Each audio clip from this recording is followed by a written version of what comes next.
All right, everybody, welcome back to the All In podcast. We've got an incredible crew today. Don't forget to go to our YouTube, blah, blah, blah, subscribe. And make sure you check out Freeberg's surprise drop with his hero, Ray Dalio, live on all platforms today. How did that come about? Freeberg, little surprise drop. Just great. Was talking with Ray about his new book, which he just published on how countries go broke. Obviously, which country is topic. Going broke now, Freeberg? America? Well, I think he talks a lot about the historical context of what's gone on with the debt cycles in different countries. And basically, at the end of the book, he has a pretty, I think, important recommendation to try and get the U.S. to roughly 3% of GDP as our net deficit, net of all expense, including interest expense. So that's the recommendation to the administration. I think it's pretty timely with the change in administration. Anyway, great topics to talk through and really important book. Awesome. Well done. And we are super delighted to have in the red throne, Travis Kalanick. He is the co-founder and CEO of CloudKitchens. He also worked in the cab business for a little bit, co-founder and former CEO of Uber. And we had a great interview at the All In Summit last year, and he's back up from his media hiatus. He's been in the lab working on CloudKitchens. How you doing, brother? I'm doing really well. I got to say, just like at the summit, Jason, it's an honor to be in the presence of such a prominent Uber investor.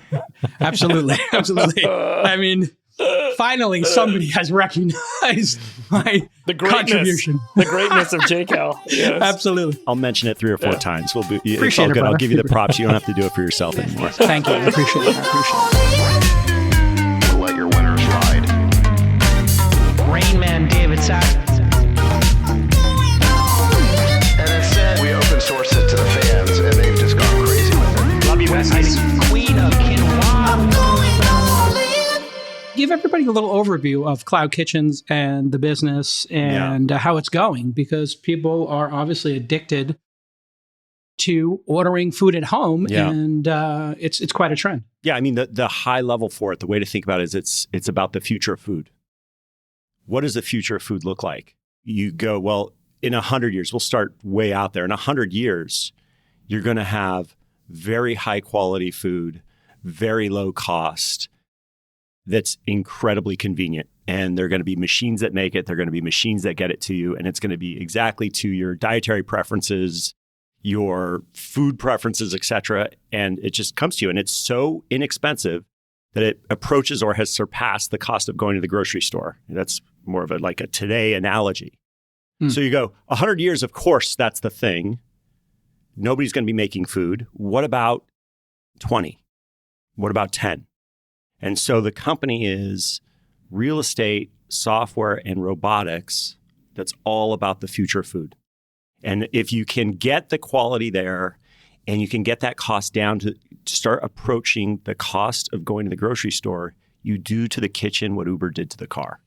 And that's the thing. Travis, and do it's you like have a grind. It's like a lot, bits and atoms in the Uber world. This is like 5 times more atoms per bit. This is like heavy duty industrial stuff. Probably more along the lines of where Elon goes in some of his companies. Like they're super interesting tech, but you got to grind out those atoms. Do you see people actually cooking in the future, or does it become a centralized service? And is it optimized to people's health? And what do you think the implications to the food supply are if your vision holds? How do you think about all those things? Look, people will cook in the future as a hobby. I make a joke at the office. I'm like, I like horses. I love horses, but I don't ride a horse to work. And it's going to be a little bit like that. Whereas you can cook, it's a soulful thing to do. It's just very human. But, it's late. Mom gets home late from the office, needs to get the kids, a nutritious meal. She doesn't have to cook it now, and she won't have to cook it. And she won't have to go to McDonald's either. It will be high quality and convenient and low cost all at the same time. And yes, dietary preference, everything, because it'll be hyper personalized. Like the way the internet is in content, plus in terms of your specific preferences for what you want. I mean, and you've got these computers rocking, these robots rocking, I think in Philly somewhere in the lab where they're making bowls, yeah? I mean, we're out of the lab at this point. We have our machine. So we have a machine called a bowl builder that basically makes different cuisine types with bowls. So like think of like Sweet Greens, like what they, yeah. We're not working with these brands specifically, but I'll just sort of, it's a good analogy. Like think of Chipotle or Kava or Sweet Green, or you get the idea. We created test brands that were like those things and built the machine at the same time as we were building an actual restaurant. And we built that restaurant to prove that the machine works. Then we have our customers now touring, checking it out. We're rolling out with 5 customers in April. They're using the machine. And the way it's going to go down is they will come into, and we, of course, we have the real estate. So we have kitchens, tens of thousands of kitchens around the world. They will come into one of our kitchens in a facility. It's a delivery only restaurant. They'll prep the food in the morning and then they will leave. And the machine will, if people order online, DoorDash, Uber Eats, etc., they'll order online the way they do, build your own bowl exactly as you want. And the bowl gets all the ingredients dispensed, hot or cold, sauce, etc., gets lidded. The bowl goes into a bag. The utensils go into the bag is sealed, and then it comes out on a conveyor belt. And machine gets the bag, it goes to the front of the facility, gets put into a locker. That locker then is sitting there. DoorDash or Uber Eats driver comes, waves their phone with an app in front of a camera, and it pops open the locker that has the food that you're supposed to get. That's so cool. So Man. like if you're a restaurateur, the grind of the on-demand meal, which is the restaurant world, goes away. You basically prep, and that's asynchronous from when people order food. The machine does the final assembly, or what's known as plating, essentially. Like, do you think there's a service in the future where my physiology, I can share that with you, with CloudKitchens, and you guys just can always be optimizing my food based on what I know is good or bad for me? So first, what we do is we serve the restaurants. So what happened, so Chamath, you'll be sharing your dietary preferences with Uber Eats or DoorDash or Sweetgreen or somebody. We, like our customer promise at our company is we serve those who serve others. Or put another way is infrastructure for better food. So we are either the AWS or the NVIDIA or whatever you want to call it, but for food, if that makes sense. We're behind the scenes. We're the infrastructure. And so you'll give your preferences. Right. It should be a brand like then Sweet Greens or whomever, Chipotle, that says, hey guys, share with me like an encrypted hash of your dietary restrictions, needs, whatever, your lipid panel, and I'll customize this thing, and then you enable that on the back end. It's pretty close, Chamath, right? You can authenticate your Apple Health. That's really awesome. You just authenticate Apple Health. When these bowls come off the line, and see how I talk, it's like an assembly line. When these bowls come off the line, on the label on the bowl is how many grams of every ingredient is in it, plus a picture of what it was before we put the lid in. That can be sent to the person while the bowl's on its way via a courier, right? What do you think, Travis, about this whole Maha movement and just the food supply itself? So then how does that change? Do restaurants embrace more farm-to-table stuff? I think what we see with supply chains in a bunch of different industries, it's just going to get super wired up. So right now we're at the point of manufacturing, but what happens, so you go, okay, we're doing assembly. Then you go, okay, what about prep? Then you go further upstream and you're like, what about supply chain, like Cisco, US Foods? And then you go further up and you're like, well, how does the mechanization occur on farms and in agriculture? And then how does that all get wired up to serve the customer and sort of what they're looking for? So like you really can know exactly what kind of wheat was put into that food, whether it was organic for real or not, like what was the actual field it came from, things like this. Right. You can imagine like really getting tight about supply chain as it relates to dietary stuff. And as it relates to like Maha, like hell to the yes. I mean, I ordered a couple different, I went to RFK Jr.'s website and they have like He has merch. He has Maha Yeah. merch. I have the green Maha merch hat. I should have worn it today. I'm all about it. Did you get the onesie? Yeah, that's amazing. The onesie was crazy. Your bowl builder, Friedberg, you tried to do this, right? Your Pizza. Itza and We had a bowl builder 10 years ago, or 2015. Yeah, 2016. Diego saw it. He actually visited it when we built it. And we designed the system around a canister mechanism. So all the food prep was done in a similar sort of like commissary model. And then it was loaded in bulk and then put into little canisters. And there were 30 slots in the canister dispenser. And then the canister would move down the device, open up, and you could assemble bowls with rice and beans and all sorts of stuff. The whole thing was automated. And we were in the process of building out our first automated store when I actually took a medical leave of absence from Itza, and ultimately the company did not get it into production. But we had great working demos, and it was a very, it was just definitely a no-brainer that this so you was going must to happen. love this. You love this. Yeah, and at the time we actually had, I'll tell you guys this, we actually had a term sheet with Chipotle. This was 9 years ago to actually put this into Chipotle stores. And then we were in the early conversations with Sweetgreen at the time as well. And obviously Jonathan and team have gone on to develop their own system. But, basically you can reduce so much of like QSR down to this bowl-based system and automate it as Travis is doing. So it's just a no-brainer. And it's certainly necessary in a time when there's either a labor shortage or labor price inflation that's causing a real issue with the ability. And yeah, this is the original automats in New York. Yeah. In the early 20th century. I love this. But they had a commissary behind that wall, and they made like plates of food. You put in there, you put a quarter in, you turn the knob, and you get your meal out. It's the Super classic. cool, right? That's the classic artificial intelligence, right? This is like the Mechanical Turk thing. I mean, look, here's the thing. Here's a little nuance that's super interesting about automation in QSR restaurants is that they have an existing brick and mortar that's built a certain way. That layout is meant for humans and for those humans to work in certain processes in exact and very specific way.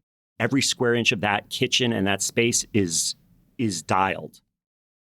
When you go and put a machine like this in, it changes the whole thing.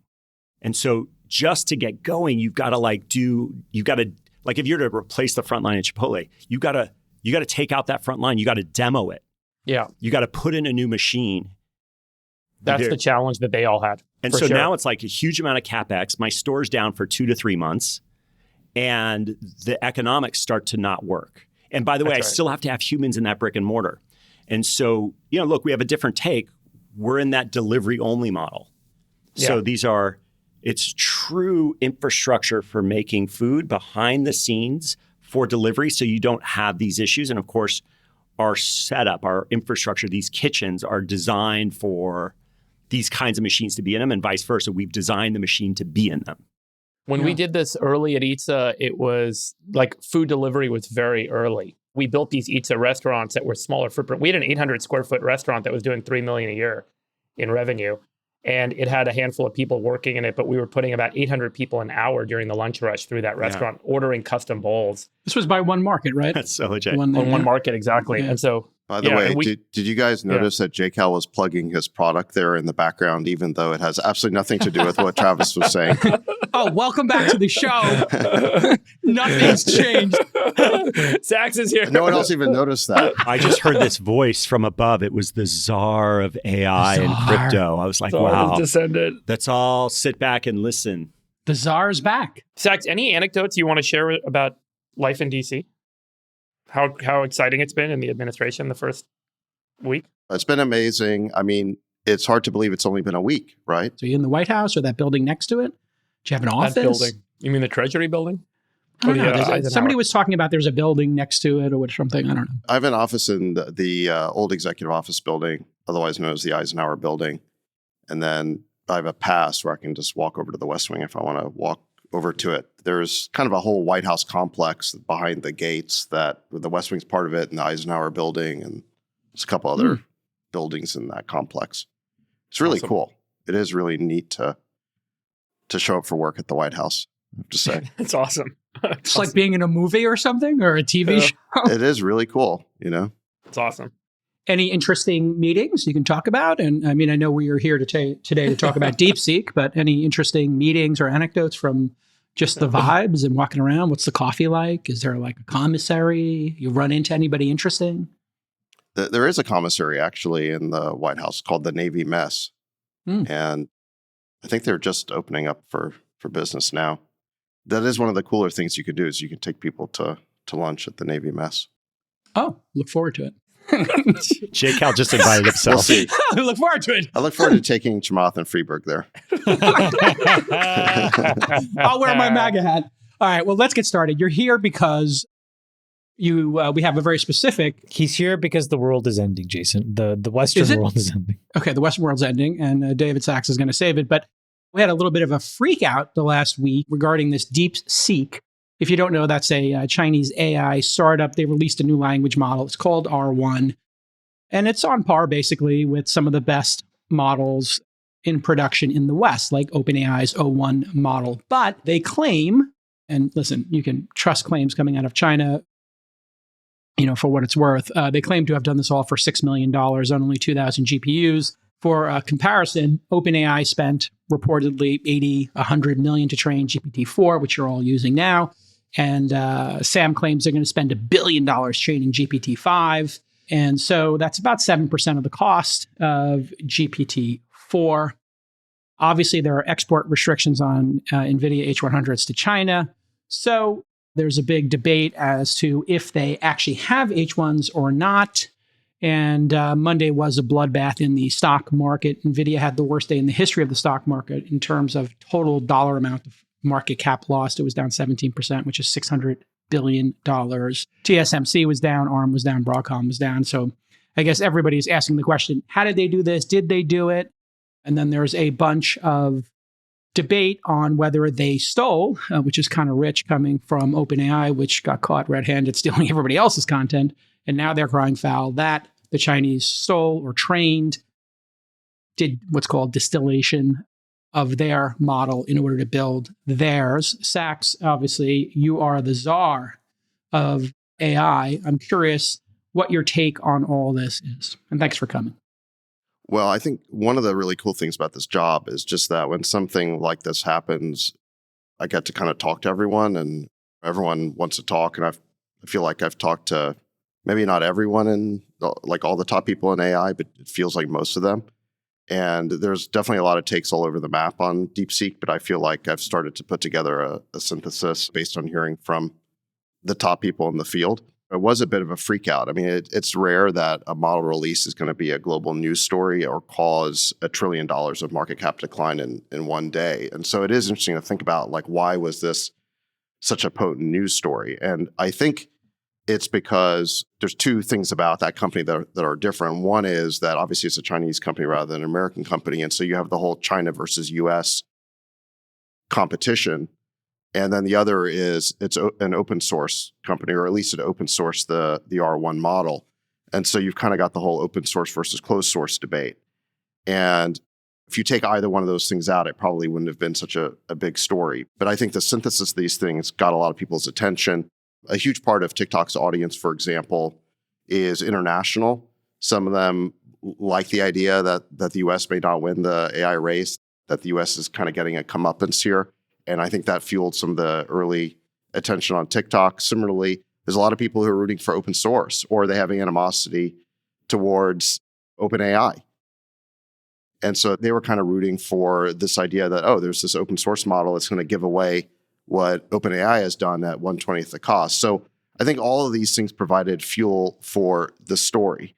Now, I think the question is, okay, well, what should we make of this? I mean, I think there are things that are true about the story and then things that are not true or should be debunked.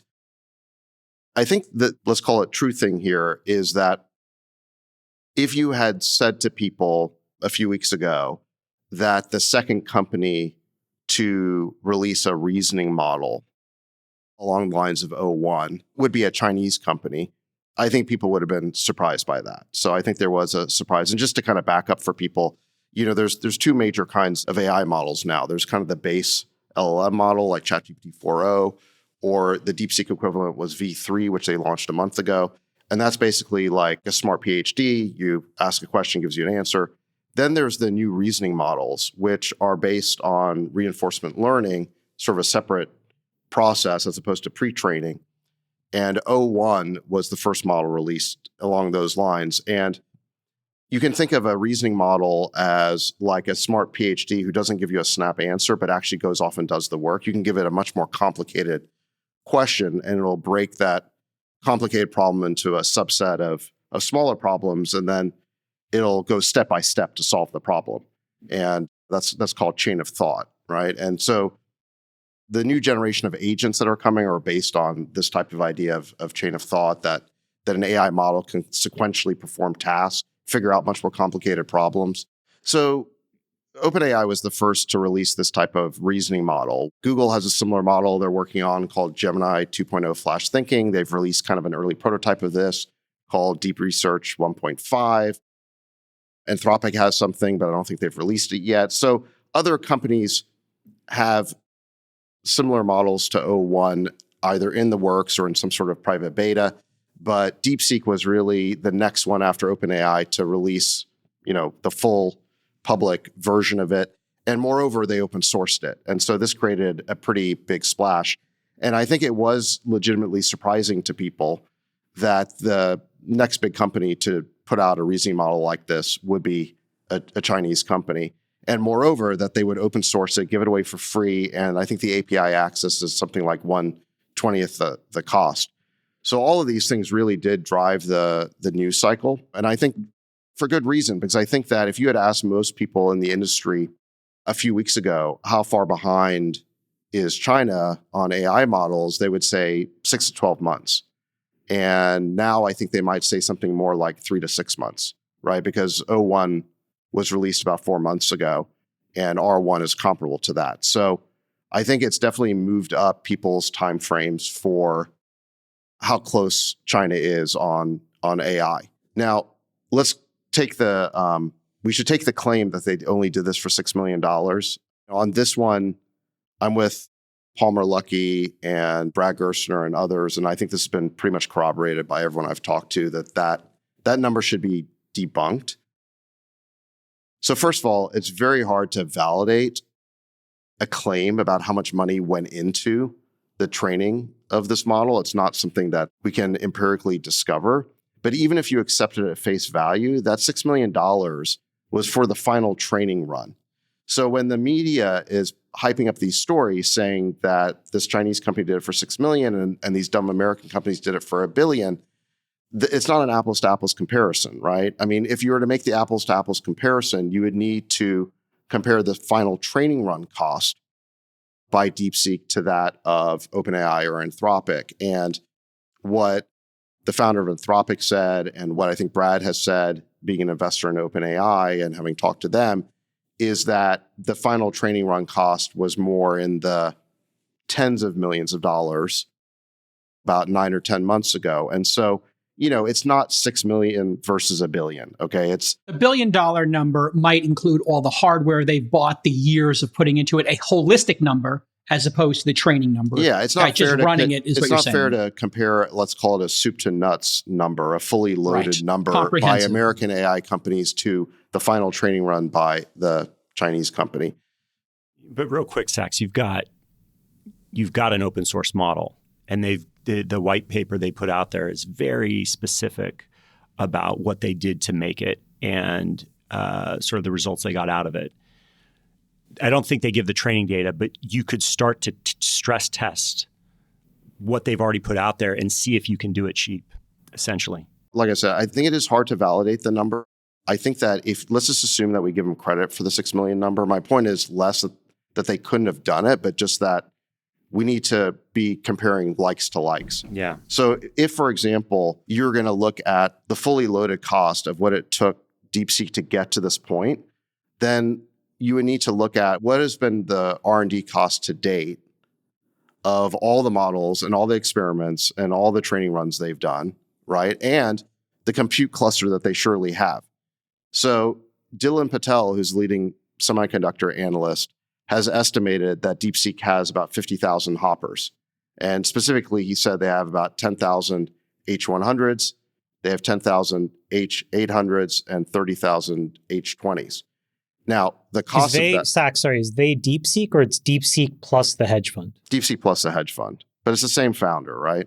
And by the way, that doesn't mean they did anything illegal, right? Because the H100s were banned under export controls in 2022. Then they did the H800s in 2023. But this founder was very farsighted. He was very ahead of the curve. And he was, through his hedge fund, he was using AI to basically do algorithmic trading. So he bought these chips a while ago. In any event, you add up the cost of a compute cluster with 50,000 plus hoppers, and it's going to be over $1 billion. So this idea that you've got this scrappy company that did it for only 6 million, just not true. They have a substantial compute cluster that they use to train their models. And frankly, that doesn't count any chips that they might have beyond the 50,000, that they might have obtained in violation of export restrictions that obviously they're not going to admit to.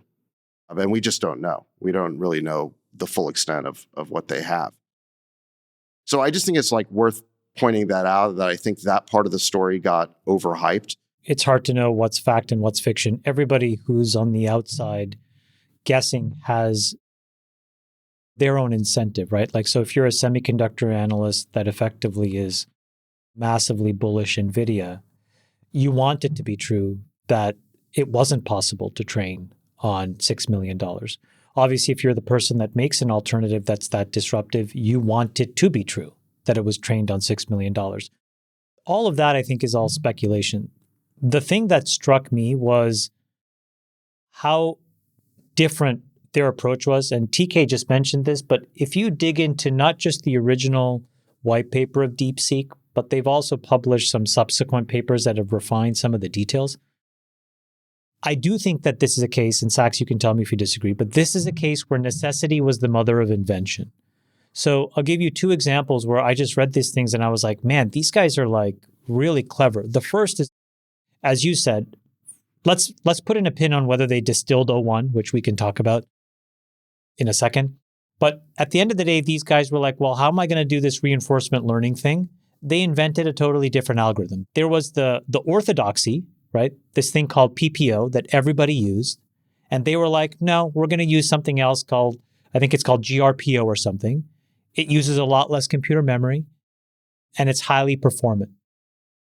So maybe they were constrained, Sachs, practically speaking, by some amount of compute that caused them to find this, which you may not have found if you had just a total surplus of compute availability. And then the second thing that was crazy is everybody is used to building models and compiling through CUDA, which is NVIDIA's proprietary language, which I've said for a couple times is their biggest moat, but it's also the biggest threat vector for lock-in.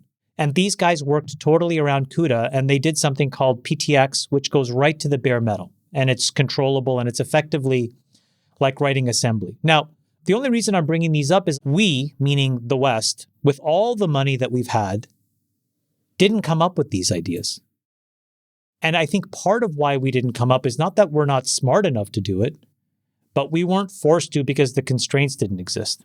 And so I just wonder how we make sure we learn this principle. Meaning, when the AI company wakes up and rolls out of bed and some VC gives them $200 million, maybe that's not the right answer for a Series A or a seed. And maybe the right answer is 2 million so that they do these DeepSeek-like innovations.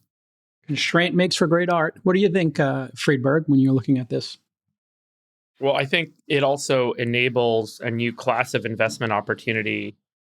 Given the low cost and the speed, it really highlights that maybe the opportunity to create value doesn't really sit at that level in the value chain, but further upstream. Balaji made a comment on Twitter today that was pretty funny, or I think reflects this. About the wrapper? Yeah, he's like, turns out the wrapper may be the the moat. The moat, which is true. At the end of the day, if model performance continues to improve, get cheaper, and it's so competitive that it commoditizes much faster than anyone even thought, then the value is going to be created somewhere else in the value chain. Maybe it's not the wrapper. Maybe it's with the user. And maybe, by the way, here's an important point. Maybe it's further in the economy. when electricity production took off in the United States, it's not like the companies are making a lot of money that are making all the electricity. It's the rest of the economy that accrues a lot of the value. Well, you're about to see a big test of this, because if OpenAI raises $40 billion at $340 billion, that 100%. just hit the wire.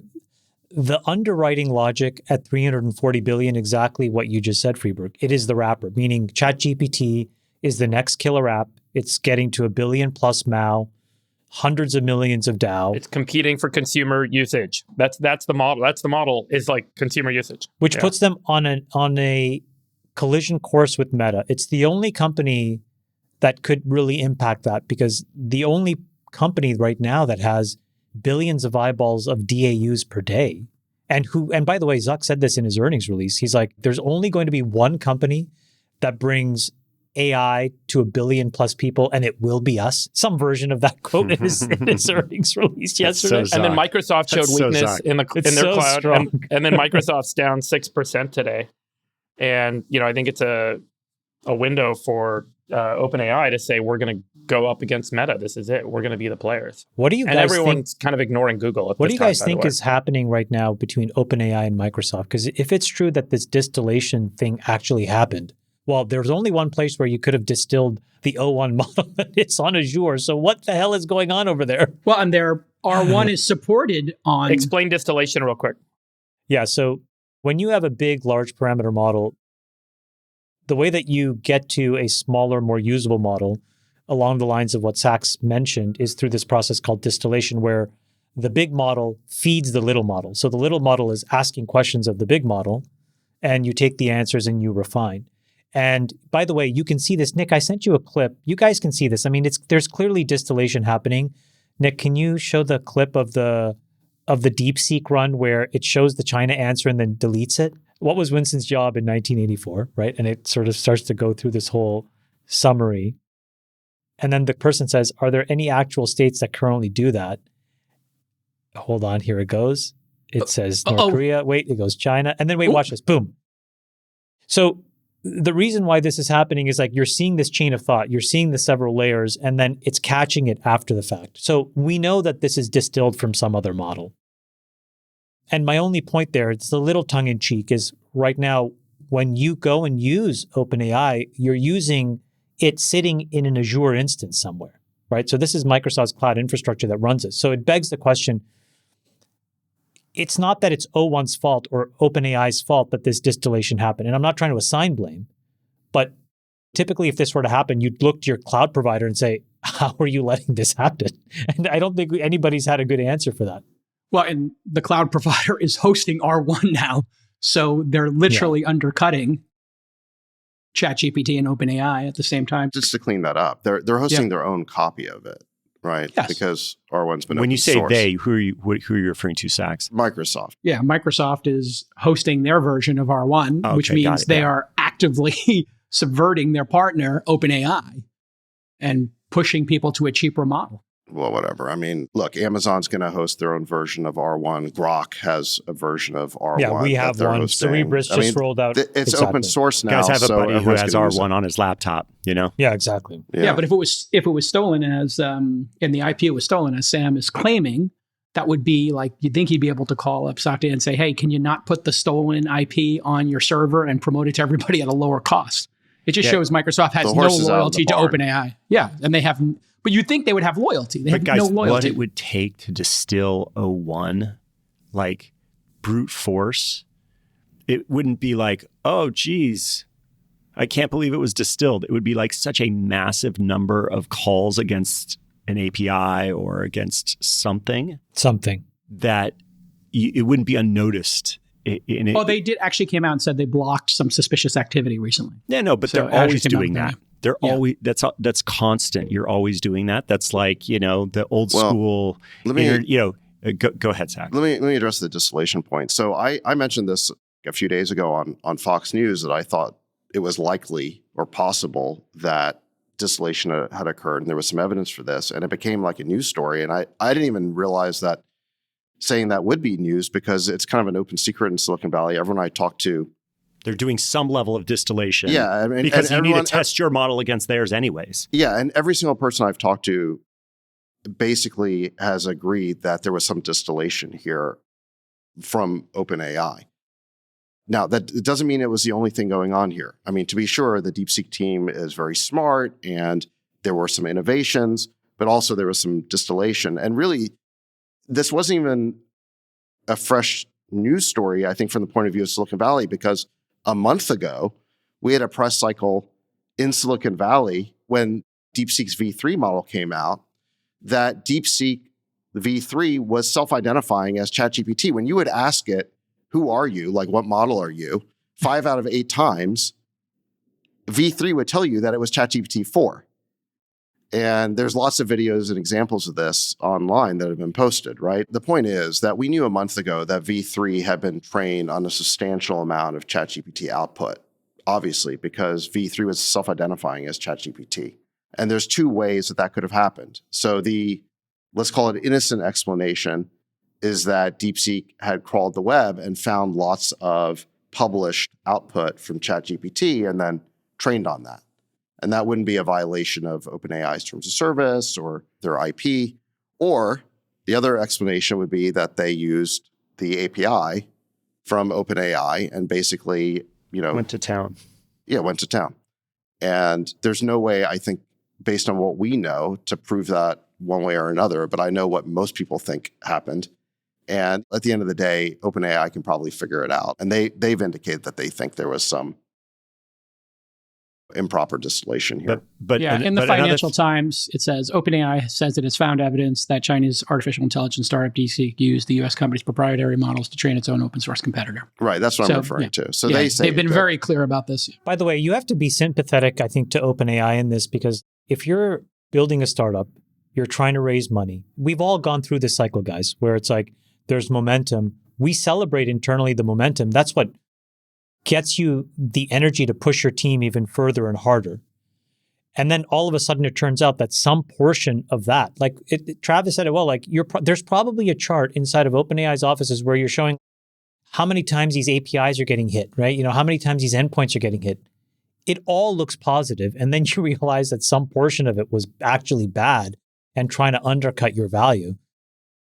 It's a hard pill to swallow. And then you have to course correct very quickly. You have to lock down. This is one area where security.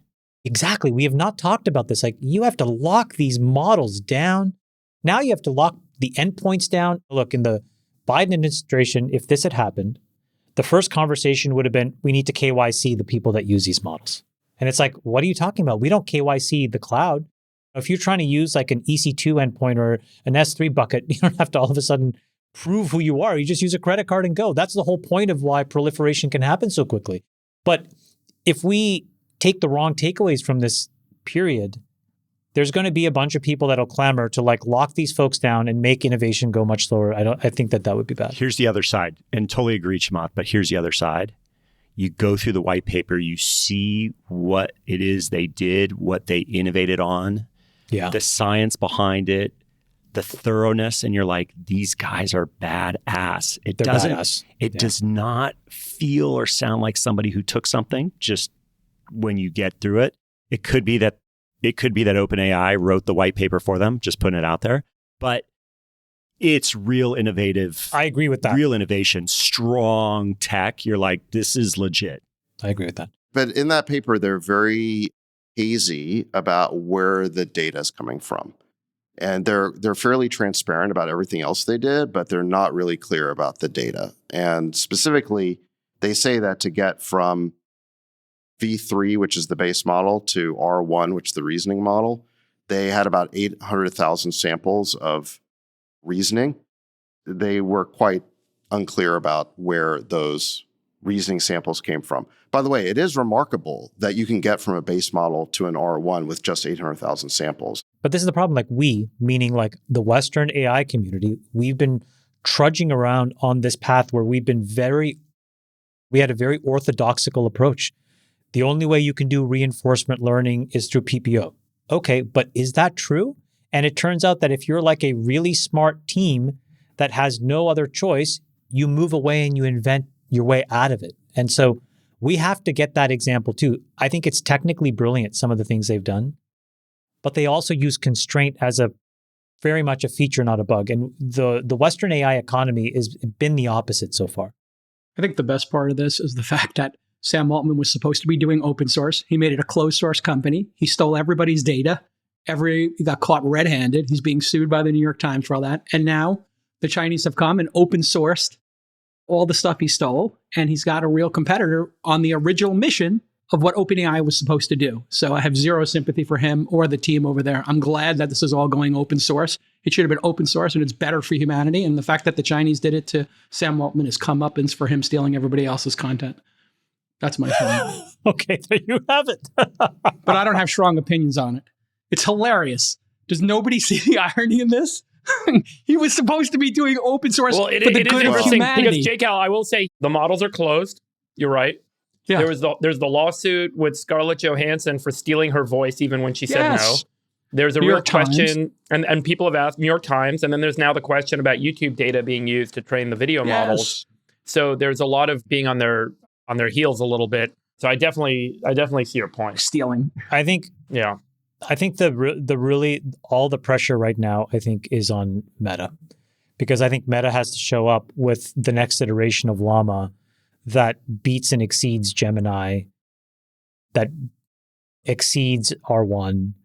And I think that is going to be crucial for us to have a counterweight to whatever China is going to put out after this. But I mean, Chamath, it's open source. Like, does it not? This is my point. Embrace and extend. Embrace and extend. Meta has to embrace and extend everything that these guys have shown. Meaning, like, Meta's buying tens of thousands of NVIDIA GPUs. Great.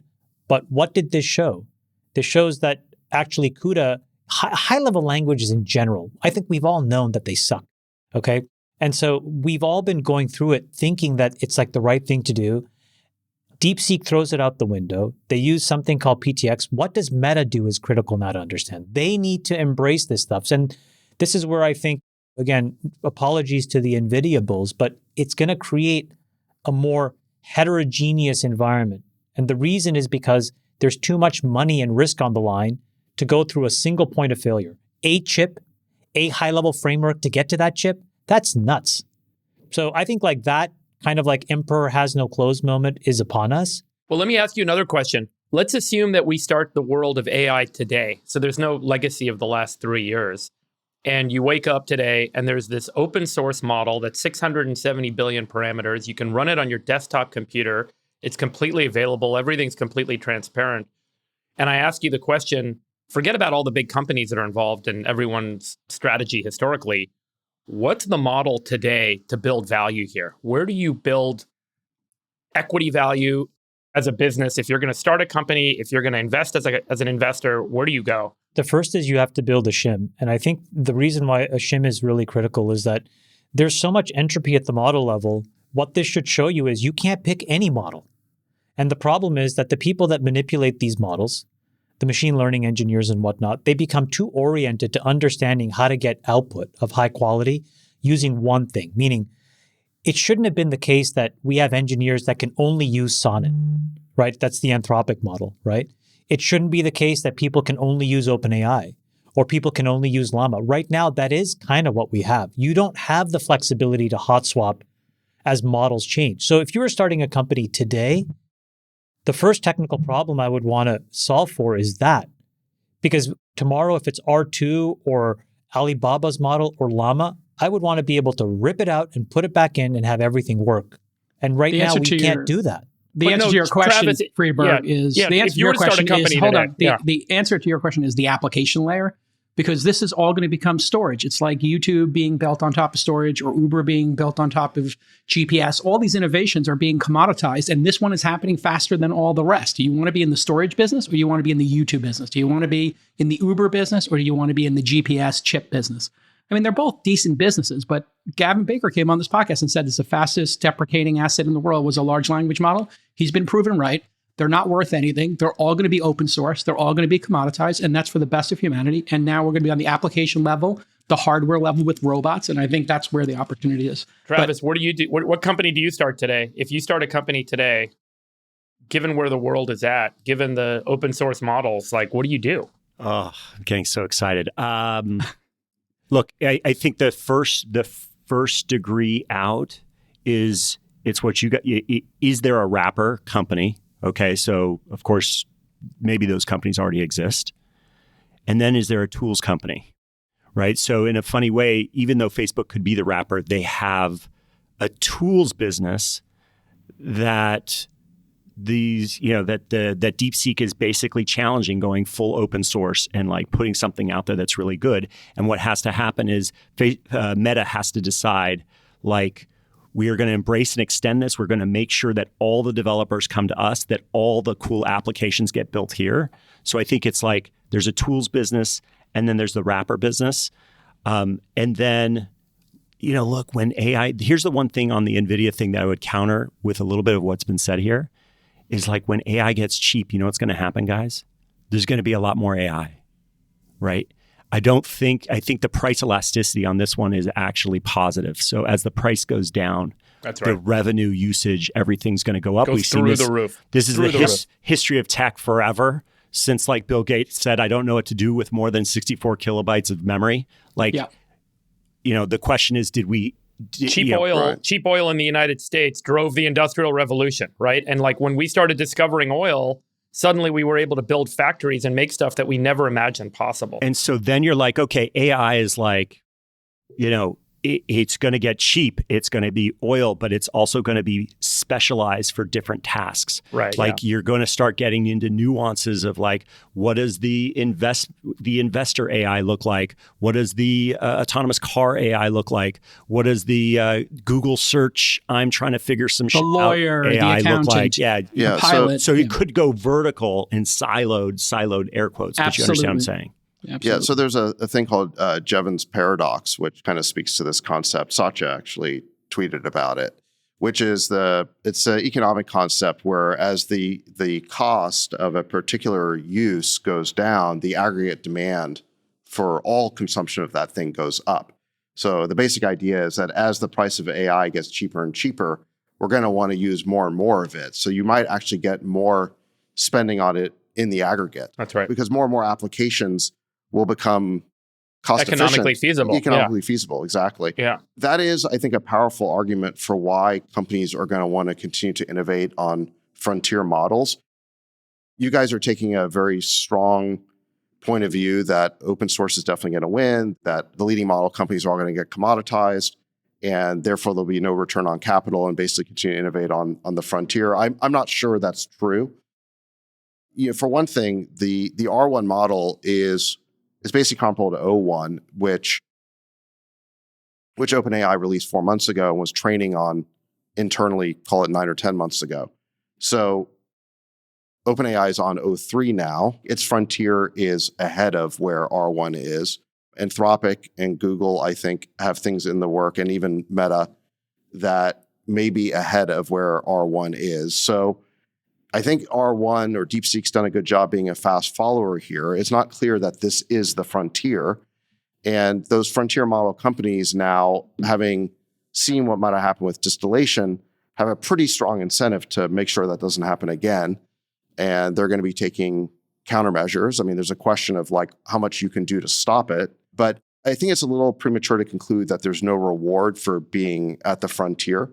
Anybody have any other questions for Sachs before we drop him off to go back to serving the American people? Before we drop him off. One final point on the whole open source versus closed source. Look, I'm not going to take sides in that, but I think that it's a mistake to just view what happened here as, it's this like plucky upstart that's like doing the community a huge service out of the goodness of its heart.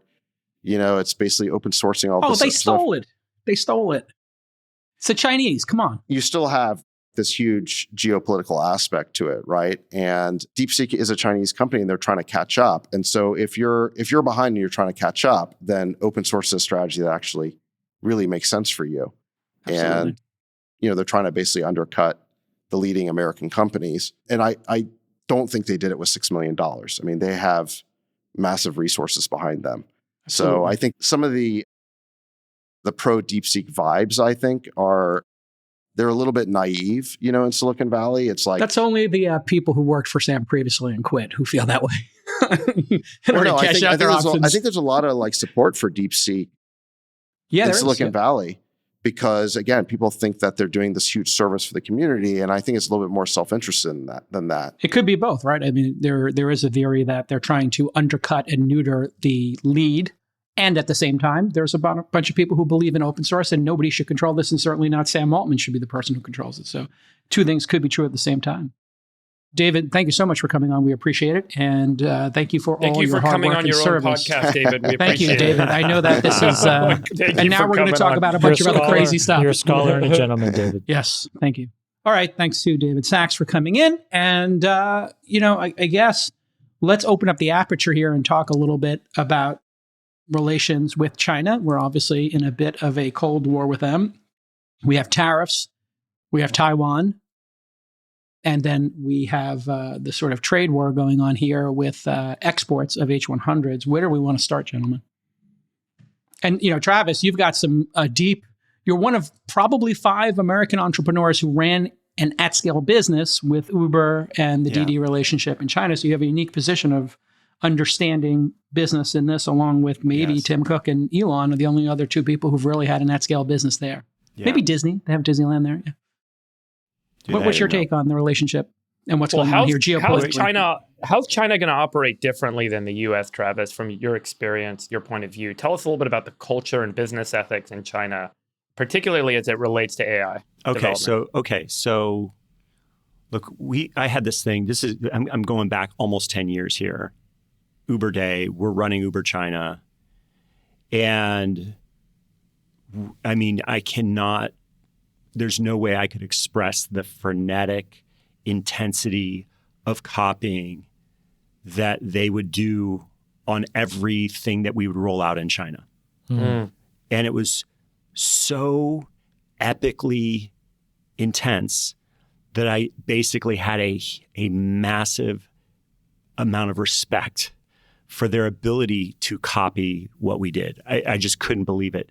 We would do real hard work, we'd dial it, and it would be epic, and it would be awesome. We'd roll it out, and then like 2 weeks later, boom, they've got it. A week later, boom, they've got it. And of course, I use that to drive our team. And there's so many great stories. I mean, we had like 400 Chinese nationals in Silicon Valley. At our offices in San Francisco, we had a whole floor for the China growth team, and it was primarily Chinese nationals. We had billboards on the 101 in Silicon Valley in Chinese, Uber billboards to join our team in Chinese to serve the homeland, right? Mm-hmm. It was like an all-out war. It was really epic. It was epic. And by the way, when you went to that floor in our office, you were in China.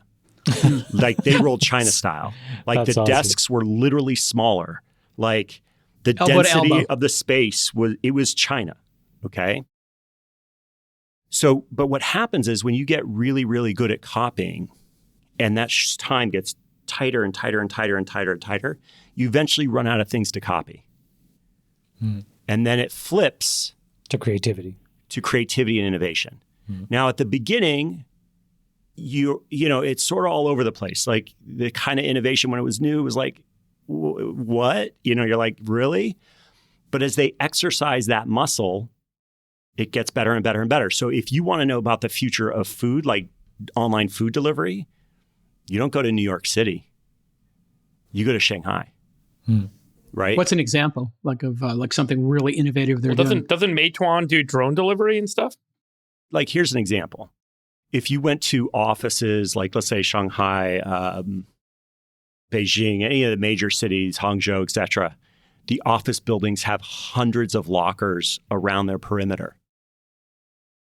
So that everything that you get, whether it be food or anything else, but especially food, is just the couriers drop them off in these lockers at the office buildings. And then there are a whole other set of people that are sort of like inter-office runners that then bring it to your office. As an example, like, and when you see it, you're like, and it's epically efficient. And it's, you know, they're taking advantage of their economics on labor and things like this. It wouldn't exactly work that way here. But a lot of the innovation you will see coming out in Uber Eats or DoorDash like the stuff that's coming out now is stuff that existed 3 years ago, 4 years ago in China, maybe longer. So like eventually you cross that threshold of copying and you are innovating, and then you're leading. And I think we see that in a whole bunch of different places. Yeah, here's a look at these smart lockers that you can see.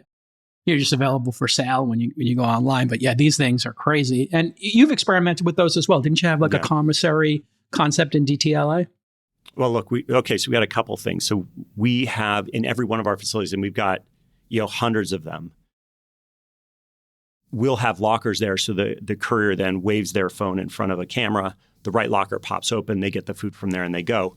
The courier pickup is asynchronous from production of food. You don't have lines anymore. There's no more lines, which then speeds up delivery, shortens the amount of time, it reduces how much money you spend on couriers. And we've got a whole other thing. This doesn't work, and it probably wouldn't work in China because, well, for a lot of reasons, but let me explain what it is. It's called Picnic, where if you are in an office building, you order food, you go to a website, you order whatever it is from 100 different restaurants. Those restaurants happen to be in my facilities. And there'll be one courier that goes to one of our facilities and picks up 50 orders at a time, brings it to an office, there's a shelf on every floor. You get notified when your food arrives, and it arrives the same time every day. And you just go to the shelf, get it on your floor, and dip it right back into your meeting, saving people time at the office, giving them selection on food, especially in food deserts. But even going, like there's a Sweetgreen right down there in my office right now. I could save 20 minutes by just using our own service versus doing that. And you get it the same price because the courier economics, the courier is delivering 50 orders at a time. So courier costs go basically to zero. What do we think of the export controls here? Should we, Chamath, be maybe banning more H100s or other chipsets going there, or is that futile? I don't know the answer to that. And I think Sachs and President Trump will make a good decision. But here's the curious case of the export controls.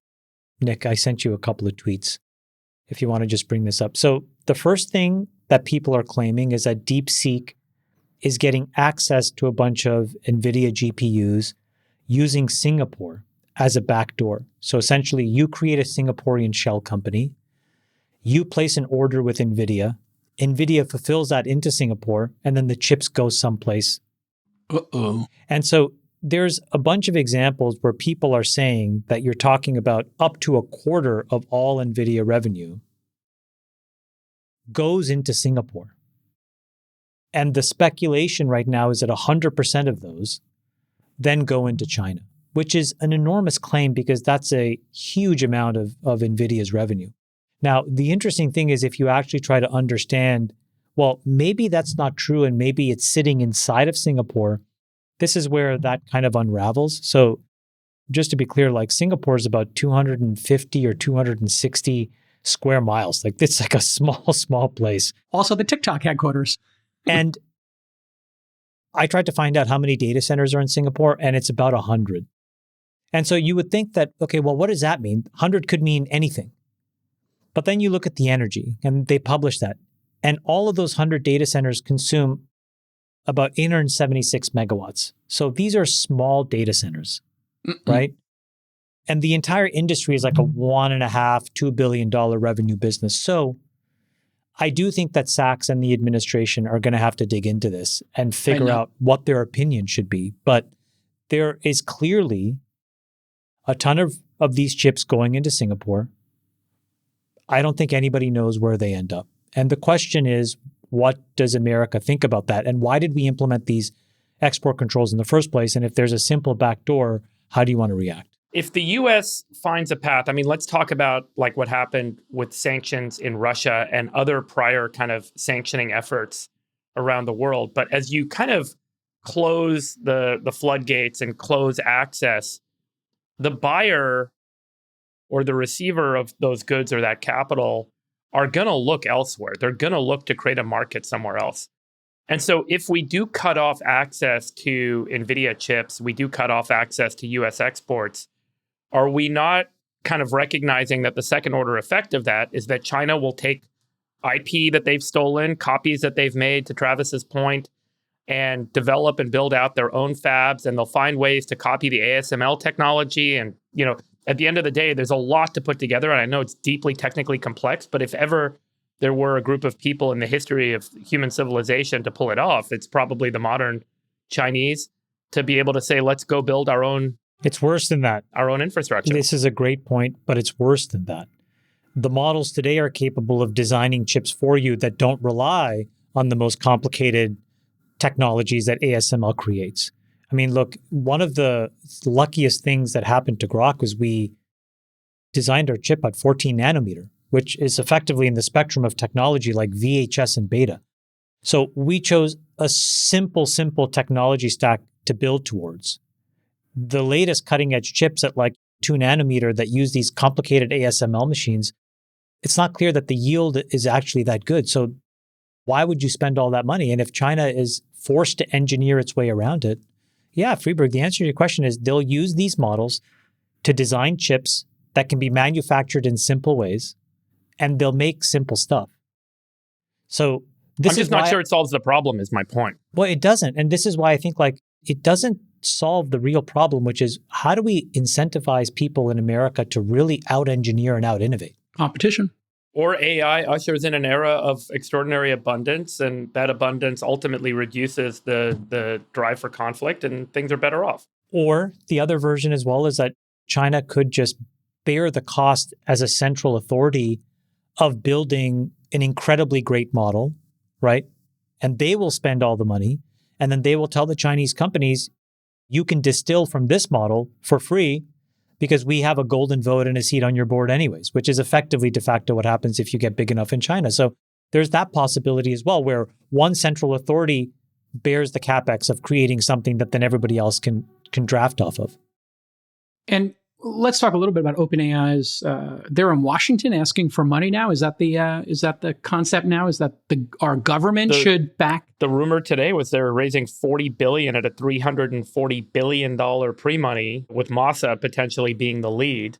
I would love Travis's read on this, because Travis has taken large money from Masa in the past and has been through this. But how does he think about and make this decision? Obviously, we all know, and I mentioned you guys the meeting I had with him last summer, where he basically kicked me out of the room because my company's not generative AI.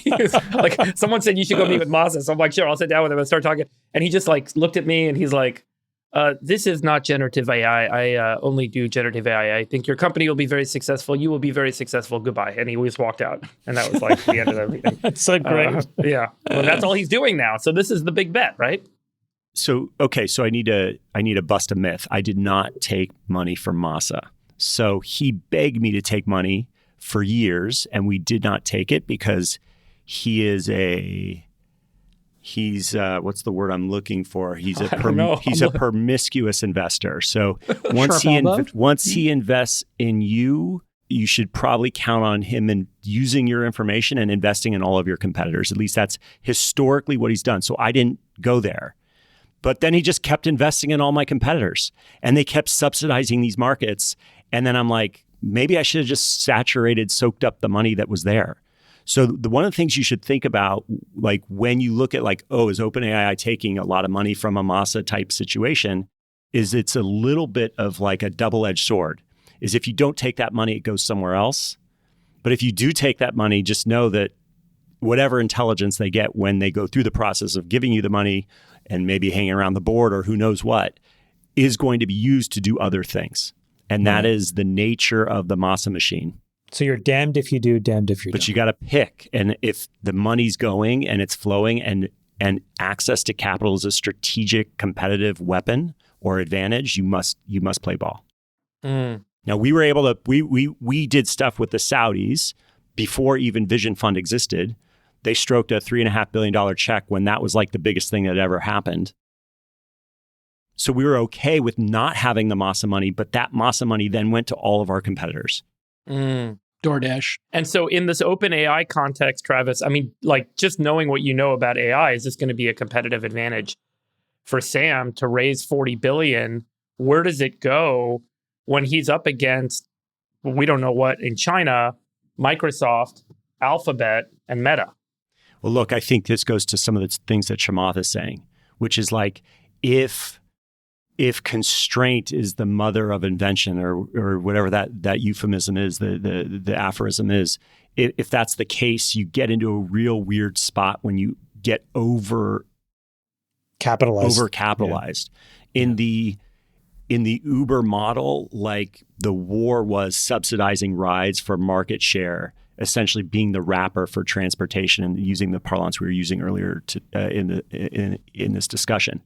So it was necessary. You're screwed if you don't.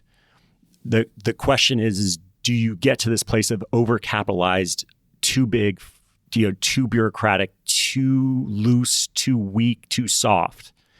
And when you have an open source model that's very smart and it's 1,000 flowers blooming, lots of innovation happening everywhere, could be an overwhelming force.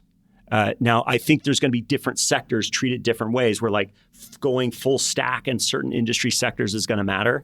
And then in other places, having like a very sort of chaotic, everybody does a little slice is going to be okay in other places. And I think we could probably spend days or dozens of hours just talking about the nuances there.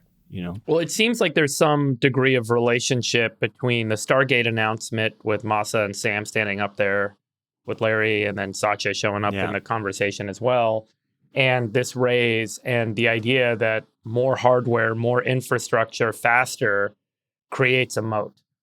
And I guess that's the real thing you have to believe, which becomes harder to believe in the context of what happened in the last week. I personally think that these models are, and I've said this for a while, it doesn't make sense to have one large do-everything model.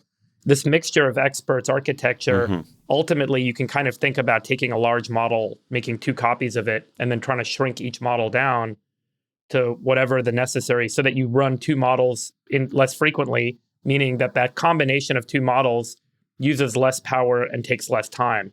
And then you do the same thing again and you shrink it down to 4 and then 12. And eventually you have lots of smaller models, some of which in some cases are experts at one thing, like doing mathematics or reading or writing. But the reality is we don't know whether humans have kind of thought about the world the right way, that the AI may resolve to having smaller expert models that we don't really understand why that's the expert on something, but you have a network of very small kind of things that work together. And that ultimately leads to a like commoditization, not just in kind of model cost and in development and runtime, but also in like what's needed. Like, do you really create much of an advantage by having all these data centers? Do you create that's much the of an key. advantage? This is the key point, I think, Freeberg, is you're not going to get an advantage by having more H100s at a certain point.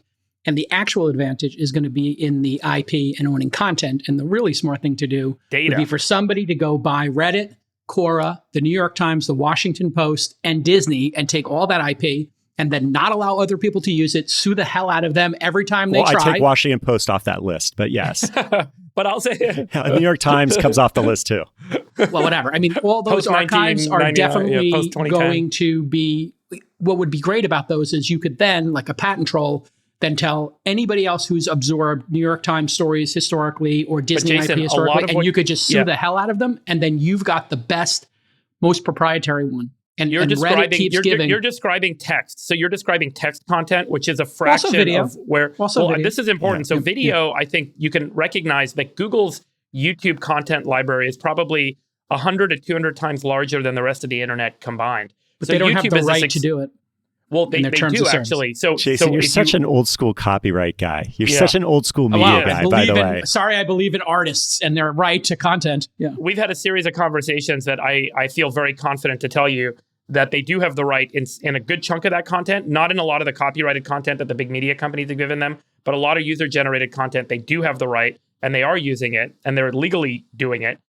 And then there's the separate kind of body of content, which I think comes, for example, from Tesla. Tesla has an extraordinary advantage that they were really prescient to put cameras on everything years ago, and that gives them this ability to build models that do self-driving. So I think that there's a lot more data advantage that arises in certain industry segments than others, and that's where the moat will lie. And that moat will allow you to actually build better products that get you a more persistent advantage in gathering more data. That's ultimately where I think this resolves to. It may not necessarily be about who's got the biggest data center network.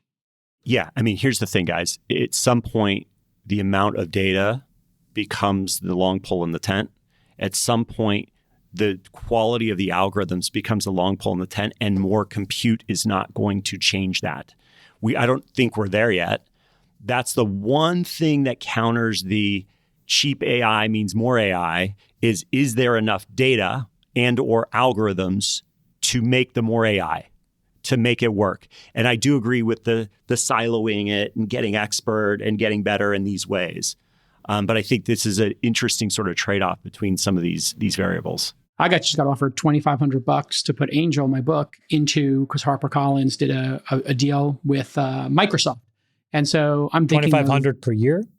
I think it's for 3 years is the license. And they just did this blanket license for every book. They didn't look at your sales. They didn't look at how desirable it was. It was just like a blanket deal. Everybody gets $2,500 per book for 3 years. And I think I'm going to just do it just to support proper licensing so that people can start going down this path. But let's get into Doge. It's been I think we're in 10 days into this administration, and Trump formally established Doge, the Department of Government Efficiency, in an executive order. Apparently, Elon's been spending a lot of time at the offices. Bunch of wins. Doge is claiming on the interwebs to be saving American taxpayers around $1 billion a day. That's $3 for every American every day. About $1,000 a year in savings for each U.S. citizen. And they claim they can triple this. And so for a family of five, that'd be about, $15,000 a year, maybe $60,000 during Trump's second term. We got $36 trillion in debt. Have fun with some numbers there if you like. But the key announcement was very similar to the Twitter execution, the ability for people to resign, done in a very kind way. 8 months of severance-ish is being offered to federal workers. They expect 5 to 10% of federal workers to take this buyout. And it's, this could be something like $100 billion in savings. 8 months of severance is not actually a legal concept that you can do. So these are some sort of buyouts. And there's obviously some hand-wringing about it, but I think they're off to a good start. They've also been canceling leases, as we talked about, pre-election. There is so much space not being used that the federal government is terminating a ton of stuff they own and going to sell it and consolidating folks. And at the same time, all of this is happening.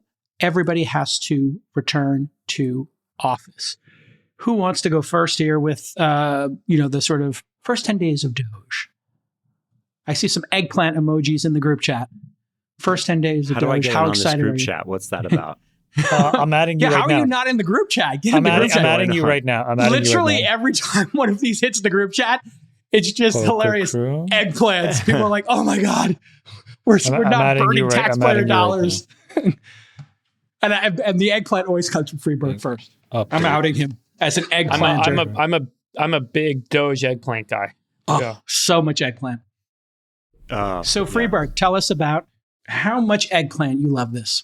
There's nothing that I would say is particularly surprising in the first week. A lot of this was kind of talked about leading up to the inauguration. Vivek and Elon published their piece in the Wall Street Journal a couple of weeks ago. They talked about the mechanisms of action that they could utilize to kind of drive reduction in cost, one of which was come back to the office, another one of which is, giving people a buyout offer. And by the way, the buyout offer is not new. Bill Clinton did the same thing during his presidency. Yeah. If you guys remember, when he tried to balance the budget, get to a surplus, which he did successfully. And his intention was to actually reduce U.S. debt to zero by the year 2013. And he had a very specific economic and fiscal plan for doing that, which he put into place. Incredible era. I think we're seeing them take the actions that they said they would do. They said they would demand to employees, federal employees, come back to the office, and they assumed some degree of attrition from that, and now the buyout offer. And we'll see how far things go with the courts with respect to their ability to stop legislative or statutorily mandated spending. There's a big question mark here on how much authority the executive branch has in stopping spending and how much they're not allowed to stop because it's demanded by law. It's demanded by Congress in acts or laws that have passed. And so that's going to be the big test here. Over the next couple of months, a lot of lawsuits will fly. The courts will ultimately adjudicate, and we'll see how far the Doge intention can take things. And then there's a separate set of efforts around legislative action here. There's about a $2 trillion annual deficit right now in the United States federal government, $2 trillion a year. And if you look at the Dalio book on why countries go broke, there's a pretty simple kind of arithmetic in there, which is not complicated. It's just at the end of the day, the US needs to get our federal deficit down below 3% of GDP, which means we've got to cut about $1 trillion of spending. If we can do that, then we're in kind of a more economically sound place. By the way, a really important point, which is in the Dalio interview, as you cut spending, interest rates will come down. Because right now, there's a pretty significant sell-off in treasuries and a lot of risk associated with the US's ability to deliver its debt obligations over the next 30 years, which is why 30-year treasuries are at 5% right now. Even though the Federal Reserve is cutting rates, the rate on treasuries is going up. People are still selling off treasuries. That will it's also stop. Inflationary. It's also inflationary, Dave. That's right. Yeah, for sure. And so as we cut spending, we also will see that there will be less inflation, and the U.S. ability to pay back their debt obligations over the next 30 years goes up, so the rates will come down. And so there's actually a really nice kind of cyclical effect as these cuts start to come into play. The rate at which you can make the cuts actually affects the amount of cuts you have to make. The faster you make the cuts, the less you have to cut. And that's a really key kind of principle going into this, which I think we should expect a big whirlwind of cutting in the next couple of months, or an attempt to. The courts will adjudicate what needs to be legislated, and then they're going to go to Congress and start to try and get some of these cuts in. But I will tell you once again, after our visit in D.C. last week, there was not a single member of Congress that I spoke with who views cutting to be a mandate for them in the laws that they're trying to pass. They all have a very different kind of agenda than Doge. Well, look, this is really one of those interesting things where it's like the difference between legislature and executive branch is like Doge is really bringing it to life, is like what powers and controls does the executive branch have to spend and not to spend, and especially to not spend when it's been legislated to spend. This is where the action is. Like, there's no law that says, you can give a bunch of folks 8 months of severance and they're gone and you don't replace them. There's no law that says that. The executive branch, and again, I don't know all the laws, sort of the rules or laws about whether, how they go about doing it, but let's say presumably they're doing this and there's some legal backing behind it, like they just go and do it. And now they're not spending money. If it was really hard to hire people, and they could even make it harder to hire people, do they fight bureaucracy with bureaucracy that it's harder to spend, harder to hire people, harder to procure certain things that you're supposed to spend money on? You can reduce the spend through a lot of very interesting, nuanced friction rules that they're in control of. Yeah, some friction could slow things down. They're talking about putting competency tests in. They're talking about giving people reviews, and maybe they have to hit some standards. And the gentleman's riff. I mean, when you force people to come back to the office, you're going to lose 5-10% of people, and 10% take the buyout. And now all of a sudden we're saving things. I mean, it'll be interesting to see if it's 5 or 10% on RTO. I mean, it could be a lot more. I mean, what I'm hearing about these buildings is that they are super, super empty, like next level empty. Yeah, and let's just say I'm really glad I don't hold it. Like, I'm an owner that has a bunch of leases to the federal government right now. Yeah. Oh, the government. And you know what the interesting thing about those leases, I was talking to the team at Density, which does people counting in buildings. So they obviously, are very interested in that. The government is such a reliable client that they're all on 1-year leases. So people don't, do what they do with startups, which is force them to do 5 or 10 years because they know, hey, this company could go out of business. They're just like, yeah, we're just on a rolling year-over-year lease. So you can actually just cut these. It's going to flood the market. Chamath, your thoughts on also the stopping of, because they're obviously going for it, they stopped all payments, which is a part of the playbook. I saw on Twitter up close and personal, which is, hey, let's turn off subscriptions and see, if anybody's using these subscriptions, basically. Obviously, a judge got involved in that, but aid going to other countries, we're just starting to look at what are we actually sending to other countries and for what purpose? And then there's a naming and shaming and maybe appealing to the public through social media and saying, hey, do you want this money going here when, hey, we have tragedies in our own country that need to be solved. We have healthcare, we have houses burned down, we have infrastructure.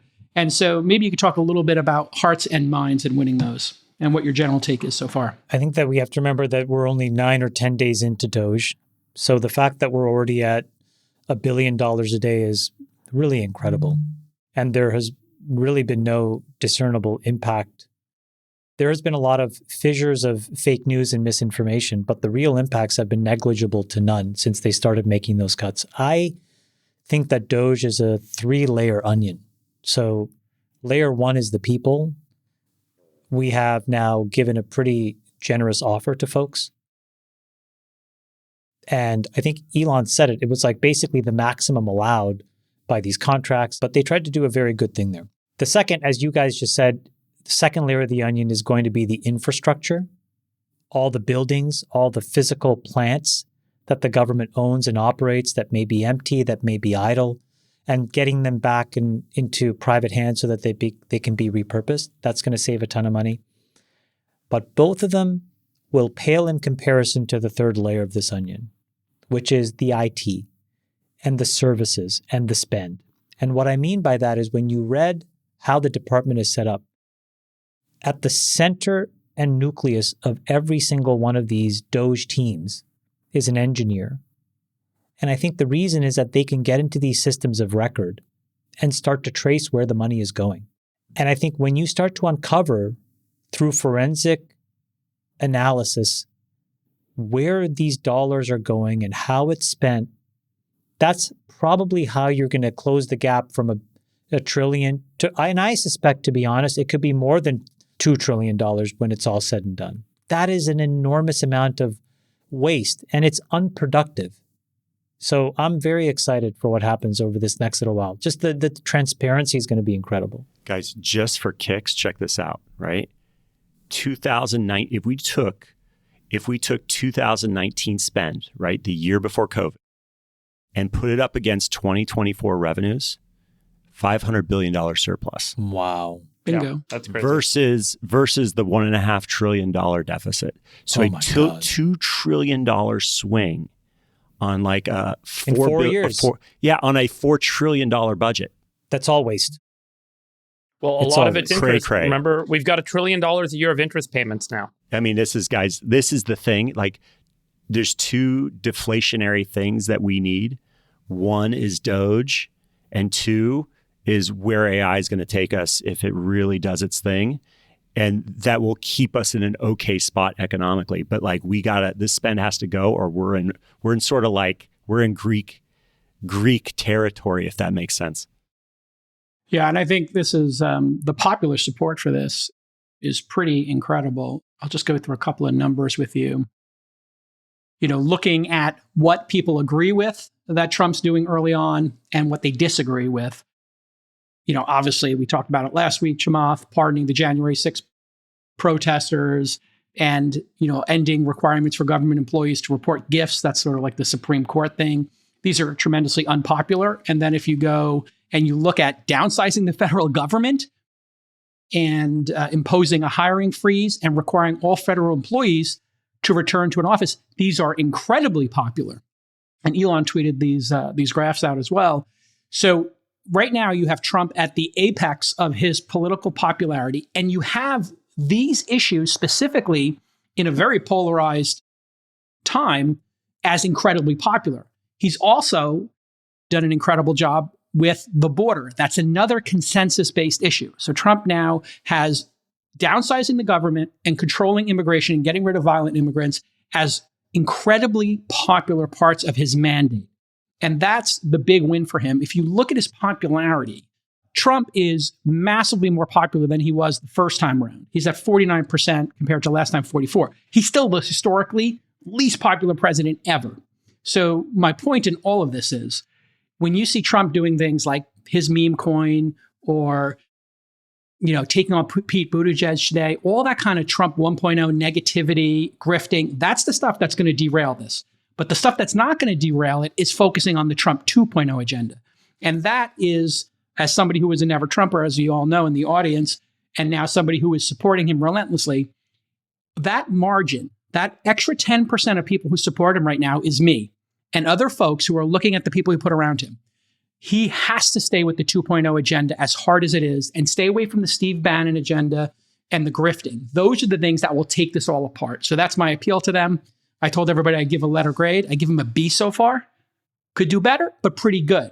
Less of the meme coin, less of the, we have to make sure that we're not dragging dishwashers and teachers and people who've been here 20 years out of the country.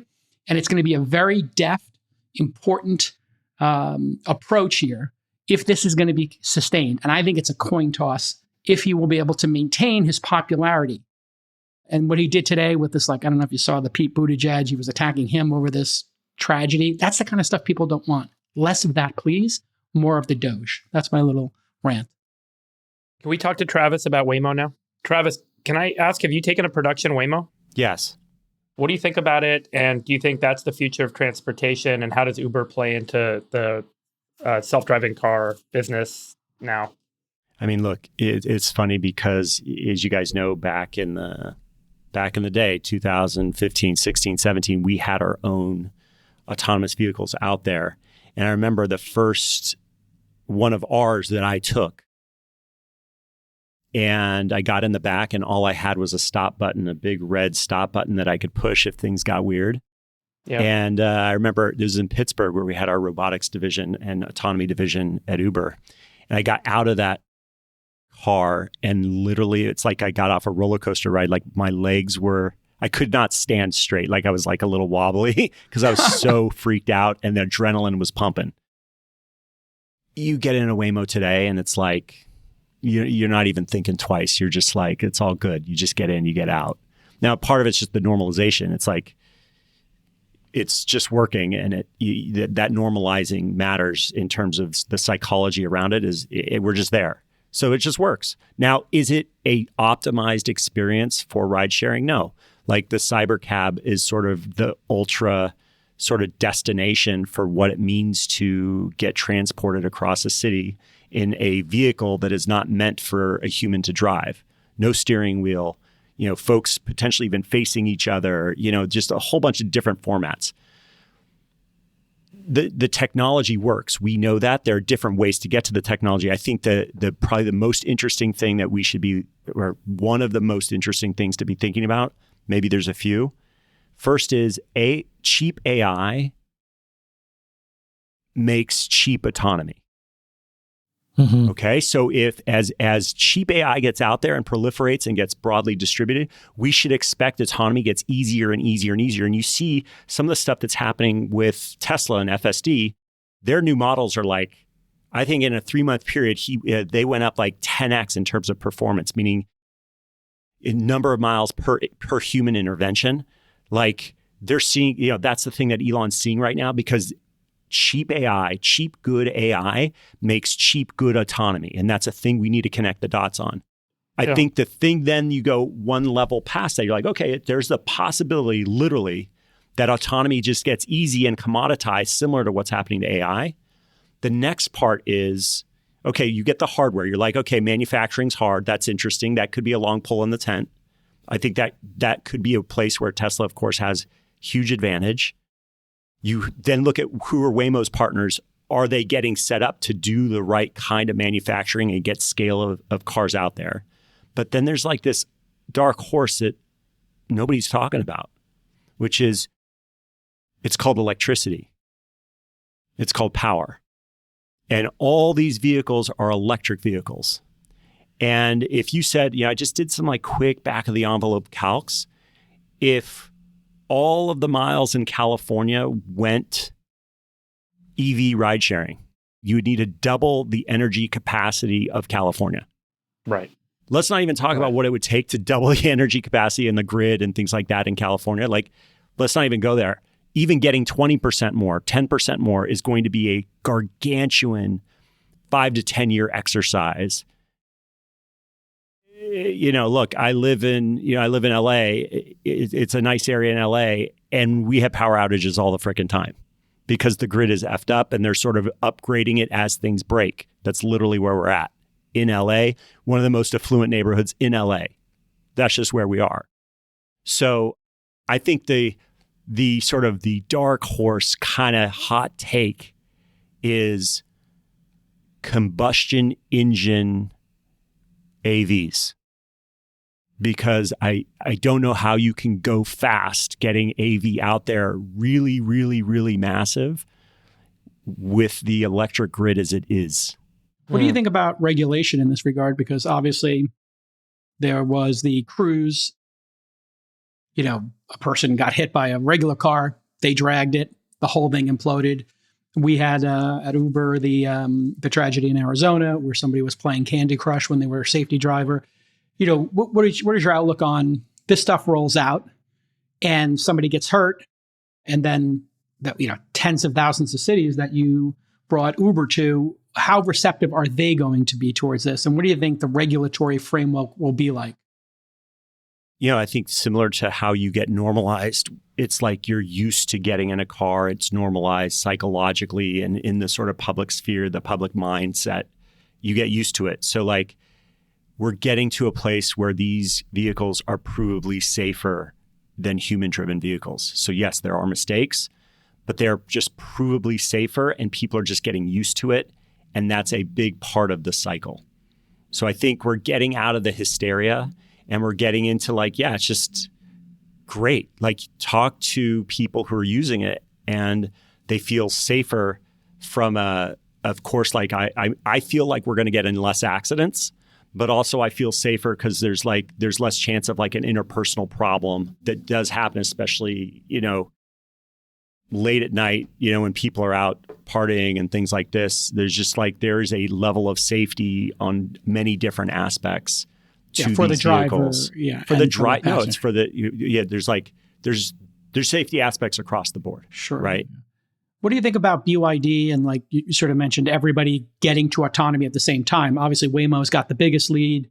Tesla's behind them. BYD and about 10 other providers are out there doing this. Do 10 players get there at the same time? And then it's just who can incorporate these into their network? And what do you think of the strategy that Uber's doing of, hey, we've got these 8 partners, we'll take everybody into the network and we'll manage people vomiting in the back of cars, cleaning them and charging them? So look, I think the big issue you have with anything Chinese is, will you be allowed to bring it in the US? Just period. Like you maybe kind of can now. What happens with tariffs? Will there be blocks in bringing this kind of technology into the US? What happens there? I think that's a whole thing. The bet that Uber makes is that whether consciously or subconsciously, that's like, will cheap democratized AI happen? And if so, does that make cheap democratized autonomy? Then you've got to line up your physical sort of hardware partners, the car manufacturers.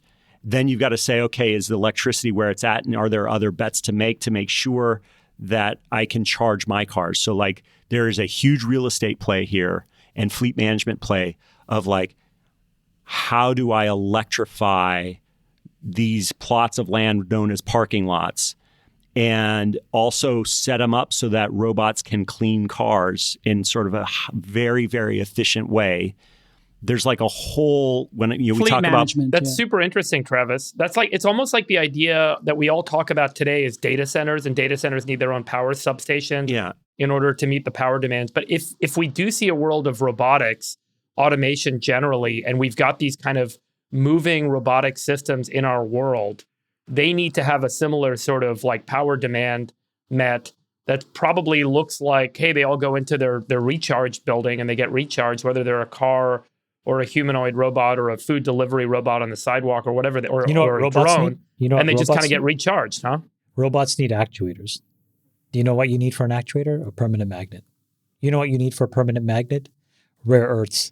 Who's the rare earth king? Ex-China? Greenland. Greenland, let's go.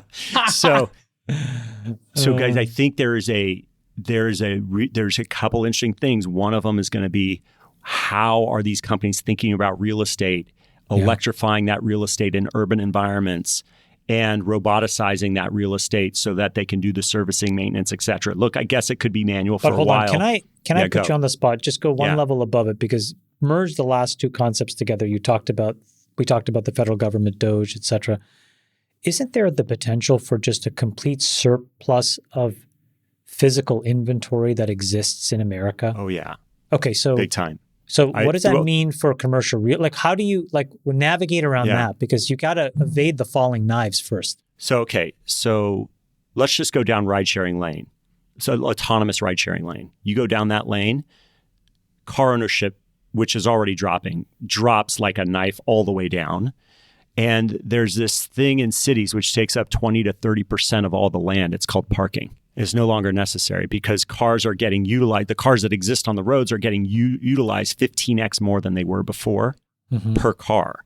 So you need hypothetically 1/15 the number of cars. Maybe you could say 1/5 or 1/10 because you want to be able to surge to like rush hour and things like that. It depends on what kind of carpooling and things like this that are going on. But let's just call it 10x fewer cars, 1/10 the land necessary for parking. At least 1/10. Like maybe it's less than that. Okay. So now you're opening up 20% of the land in a city that just goes fallow. But what should we do with that? And is there demand for that land? Well, look, I mean, maybe it's the... Should it be housing? And then don't we have to reevaluate all of the city planning today? Because city planning today, to your point, works backwards from all these constraints that are 1.0 constraints. Like, here's the traffic flow, here are the traffic patterns.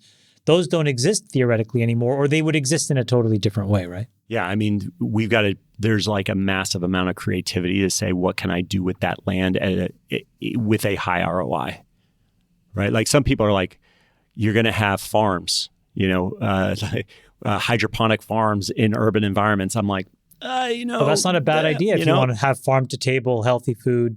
It's literally farm to table. It's like a mile away from you. Yeah. So there's some interesting ideas. The land price has to really come crashing down, and there's interesting ramifications if it were to do that. You could imagine. But that's what I wanted you to say, not to try to get you there, but that You're leading seems the like witness. that seems like the crazy thing that nobody is thinking about, which is in this push, this physical built inventory has so much value built up in the 401ks of individuals to the balance sheets of huge pension funds, but that value could be very different. Right. But the crazy part is it could just be electricity production and electric capacity on the grid could be the gating factor that makes it a slow burn. Potentially. Right. I'm just riffing here, guys. Right. Makes total sense. And if you want to see what happens when you have like unlimited land, if you live in Austin and you see the distance between San Antonio, Houston, and Dallas and Austin in that triangle, you get 30 minutes outside of the city centers. There's just unlimited land and there's less regulation. And you know what's happened? Housing prices and rents have come down 2 or 3 years in a row. So this could happen in other major cities. And if Doge has less regulation, you can build more. It could be amazing for Americans to actually be able to afford homes again and maybe convert some of this space. Right. You go energy storage, electric grid upgrades, sort of modular energy capacity upgrades, and production. This is going to be very, very important. Right now, if you want to, we do this all the time. We have, of course, facilities all over every major city in the US and really around the world. Utility upgrades is the long pole in the tent in construction and development. In a lot of our cities, not all cities, but in a lot of our cities. The Fed held rates. They're getting close to the goal of 2%. I guess we're at 2.4, 2.9% in terms of inflation. Any thoughts on where we're at with the Fed deciding to not cut? And just you put it on the docket here, Chamath. Any wider thoughts there? I would just say that the long end of the yield curve is basically telling us that there's still a chance for inflation. So I think that the question is these next 30 or 60 days from the administration, I think, are basically, they're critical. And I think if Doge gets to the 3 billion a day number quicker than people thought, there's going to be a lot of room for, I think, the president to make a very valid argument that rates are too high for where they are, and that we're going to be able to have a lot more cost control in the expenses, which means that there'll be less need to spend. It doesn't solve the problem that Yellen created. Yellen and Biden on the way out the door, the biggest problem was that they put America in this very difficult position because they issued so much short-term paper that is extremely expensive. And as all of that rolls off, we have to go and finance a ton of this debt at now 5%. So it's still... nearly 30% of the debt is going to get refinanced this year. Oof. And then it's like, what are these auctions going to look like, guys? this is the thing. We all got to The breathe. last auction barely had 2x coverage. And I think that could take a lot of the energy out of the market. Watch the Dalio interview, because this is exactly the topic he covers. As we end up needing to refinance this debt, the rates climb, the appetite isn't there, and it becomes a spiral. That's why we have to cut fast in terms of the deficit to basically attract the market. Now, the market's moved a little bit, right? So on January 13th, the 30-year Treasury peaked at exactly 5%, and it's come down today. It's at 4.77. So a little bit of relief since that peak as kind of the administration's gone into office and actually taken action. But as more of this action is realized, if people do appreciate and Doge is successful and the court's adjudication does allow reduction in spending, which I think is the intention, I think we could see this rate drop from 4.78 much more significantly than where it is. And that'll create a great deal of relief. And Dave, it's like it either does that or it really, really doesn't. Yeah, exactly. Or it does like the exact super nasty, really bad. That's right. I got a text from someone who is pretty senior in capital markets, thinks this is going to go to 5.5% before it goes down. So they think that there's going to be a little bit more of a turbulent run ahead. But the thing is, it's like that whole thing of like, it's going to get to 5.5 before it comes down. It's like, by the way, it spirals on itself. You got to print money to then get to that place. And then the printing drives it for, you get to that spiral. The problem is if we go to 5.5%, that's not 80 basis points. What you really need to think about is the total tonnage of actual dollars that need to get repaid back. And if you look backwards, that's effectively like 10% rates from 2000. Could you imagine what the economy would have done if you had brought rates to 10, 11% 20 years ago? It would have crippled the economy. So we don't have a lot of room here where you can walk rates up to 5.5%, 6% without a lot of things starting to break. This is why I actually think Doge will be successful, because as people internalize all of these things where every single congressperson, Freeburg, that may have wanted their own benefit for their community, they'll have to take a step back because the broader optimization for America just needs to take priority. But Chamath, it just doesn't work like that, man. Like my thing is I agree with the notion, but I just don't believe that any individual congressperson will take responsibility in this way. No, they won't. They won't. But the question is, can they block it? Yeah, or put another way, again, the executive branch can slow roll spend in a lot of different ways. Except you cannot with Medicare and Social Security. Discretionary spending is like 20%. The mandatory spending, Social Security, Medicare, Medicaid, these are the larger outlay. And this where we come back to the fact that this will never get addressed until it has to be because of the political suicide that arises. I just think this is where I think Elon's fame can be helpful. And I mean very specifically this following idea. That famous Sputnik comment where NASA spent millions of dollars trying to engineer a pen that could write upside down. And it turned out that in Sputnik, the Russians just took a pencil. That is what we need to do to the US government, because I suspect even though there's a lot of mandated spend, the real question that nobody knows the answer to is that spend useful? So even though it's appropriated by Congress, there has to be a feedback loop that says you can just use a pencil. You don't need the upside down writing pen. And I think that if there's anybody that can broadcast that to the world, it's him. And this is where I think Trump gets enormous leverage by having Elon in the West Wing. But nobody else could give him. The rest of us would just be chirping into the darkness. Yeah, this is the naming and shaming of government waste that's actually going to work. And the Doge account on Twitter is doing it.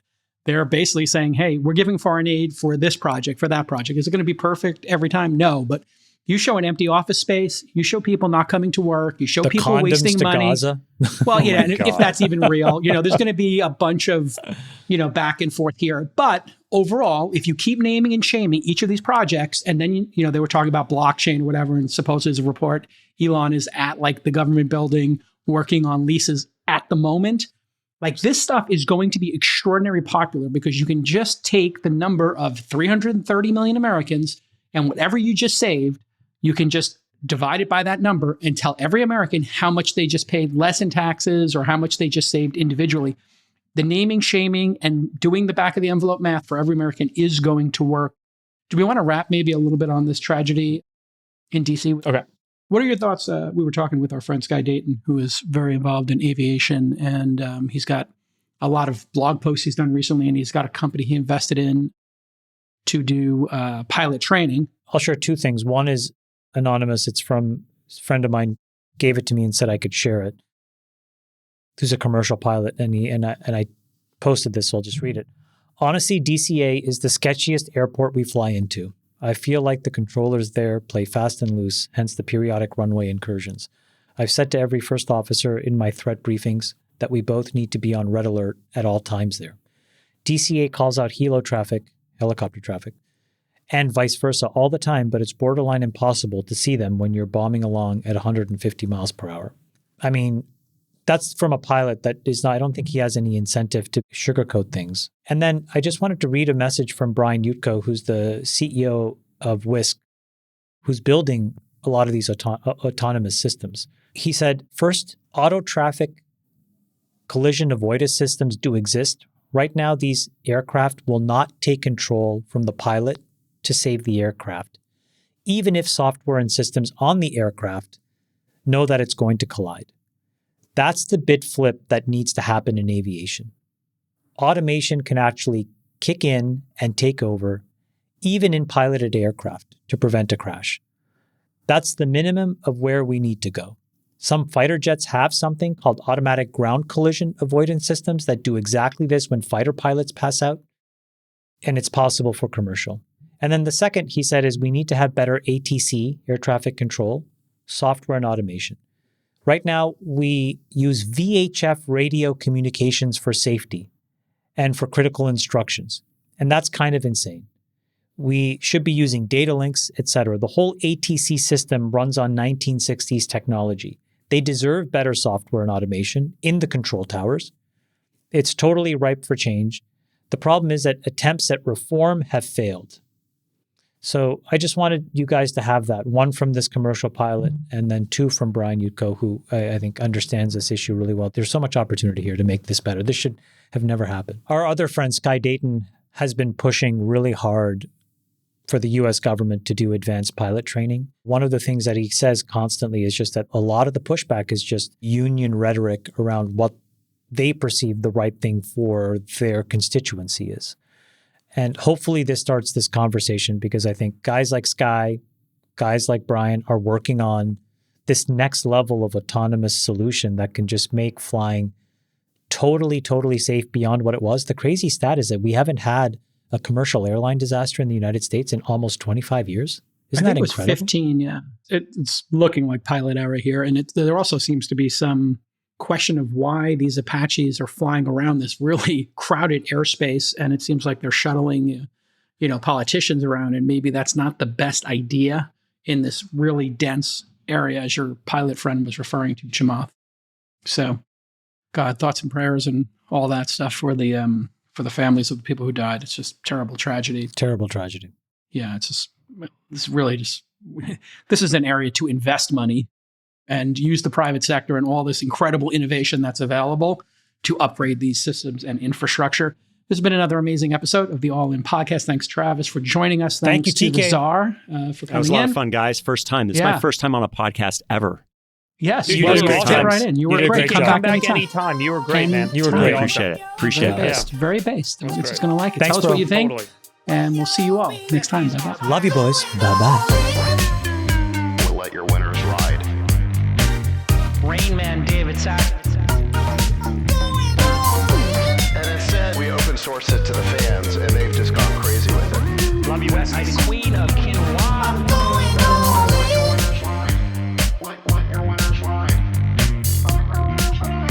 Besties are gone. Go 13. That is my dog taking a notice in your driveway.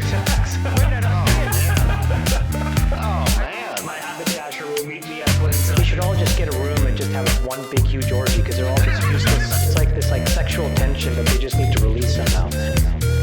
Wet your beak. Wet your beak. We need to get merch. Besties are back. Going all in.